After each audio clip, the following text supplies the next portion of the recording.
name was Mittu. He saw a big yellow mango. He wanted it. There was a big black crow. He sighed. Go away, go away, go away. There was a red balloon under the tree. Mittu said, the red balloon.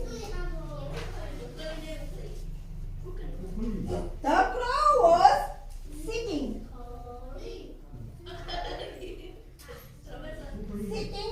on the branch of the tree. His face was on other side. Mittu went behind the tree with the balloon. Push the balloon.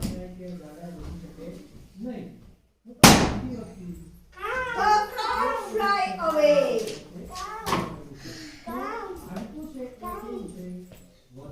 Mittu ate the yellow mango.